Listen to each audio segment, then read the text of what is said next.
Jusqu'au moment où mon père a brisé ma prothèse d'un coup de bâton, toute la famille a enfin réalisé avec effroi que la fille qu'ils avaient envoyée en centre de redressement était non seulement victime d'intimidation, mais qu'on lui avait aussi cassé le bras. Ils ont commencé à se sentir coupables et à me reprocher de ne pas en avoir parlé plus tôt, mais ils ignoraient totalement que c'était eux qui m'avaient repoussé dans l'abîme de leurs propres mains. Jadis, j'étais une fille, chérie avec une vie confortable, un frère et des parents qui m'aimaient, mais un jour, ils m'ont annoncé que je n'étais pas leur fille biologique, et cette fille rusée et mal intentionnée, parce que ma grand-mère avait découvert son secret, la poussa follement dans l'escalier avant de me faire accuser du crime sous ses manipulations. J'ai été envoyée dans un centre de redressement où elle avait payé des gens pour me maltraiter et me faire subir toutes sortes d'humiliations, les repas dégoûtants. Y était mon quotidien. Chaque fois que je résistais, je recevais des coups encore plus cruels. Ils m'ont même cassé la main chaque nuit. La douleur me transperçait comme un cauchemar sans fin pendant d'innombrables jours et nuits de désespoir. J'ai envoyé des appels à l'aide à ma mère en espérant qu'elle me sortirait de cet enfer. Mais ses yeux n'étaient tournés que vers la fausse fille. Elle ignorait complètement mes appels. Même mon fiancé, d'autrefois, a commencé à la courtiser. Et mon frère, si protecteur, cesse laisser berner à son tour. Tous se sont rangés. De son côté, à ce moment-là, mon cœur cesse complètement glacé. J'ai enfin compris que je n'étais plus la sœur,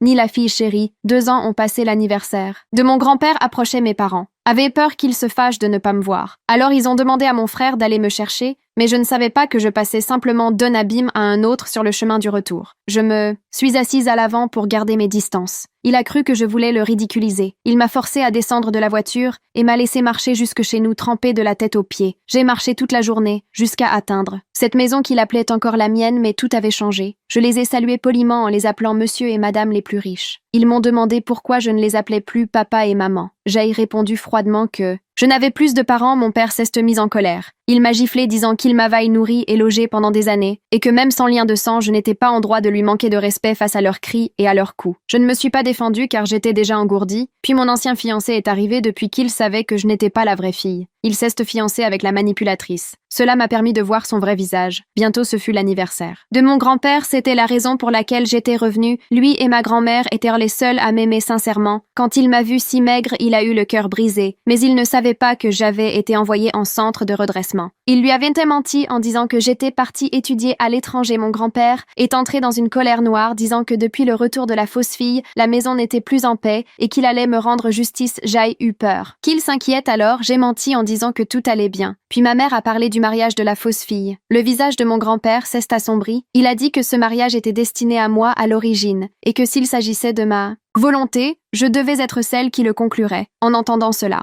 la manipulatrice a paniqué. Mes parents m'ont lancé des regards insistants, alors j'ai fait semblant de m'en moquer en disant que mon ex-fiancé ne